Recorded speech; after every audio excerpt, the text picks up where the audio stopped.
In this video, I'm going to show you how to use Assistive Touch on your iPhone iOS 26. To do that, open Settings, and whether you're aware of it or not, Assistive Touch is kind of a powerhouse feature. It's not just for people who need assistance on an iPhone and using it properly. Anybody can use it. Hop into Settings, and then go to Accessibility. Then scroll down and tap on Touch.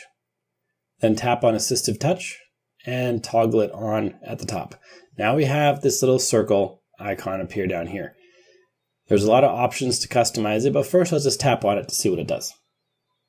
It opens a new menu. This menu can be defined by you, and it's just fast ways to get around your phone. You can get the notification center, just tap that. You can unlock rotation, or you can lock rotation, just tapping that. You can open the front camera. Even when you're on the camera, you can use this menu. Let's see what else there is. Analytics. Assistive Touch Gathering Analytics. Not sure what it's doing actually in that case, but that's an option you have on there. Tap this to turn Siri on. Tap this for device, which gives you more options. Tap on this more, gives you even more options. There's a whole ton of stuff you can do with Assistive Touch. Now, if you wanted to customize the features of it, you do that on this settings page here. So tap on this to customize the top level menu, and now you can change the number of icons you have on there. You can go all the way down to just one icon, and 8 is the maximum. And as I went down to 1, you see they're all deleted, so I got to re-add them all. Tap on this plus icon. Here are all the different options for things you can add. There's a lot. There's a one-tap button for SOS, a one-tap button for restarting, a bunch of different accessibility options. I think you're starting to get the idea of the power of this feature. Just pick any one you want. Let's do music quiz. Tap this check mark, and now we have music quiz added to our Assistive Touch menu, which we can see right there.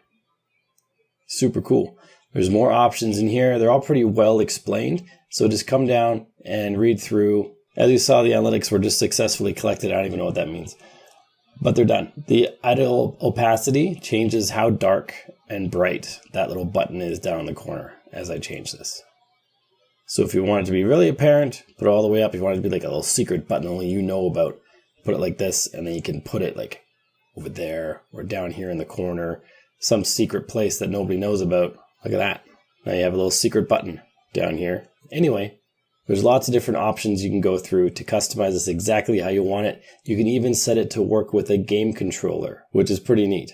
You don't have to touch your phone at all. You can use a game controller to be tapping all these different buttons and shortcuts in the Assistive Touch menu. I encourage you to check it out. There's a lot of different options, and it'll turn you into a power user for your phone in record time. If you got value from this video, make sure you like and subscribe to let me know.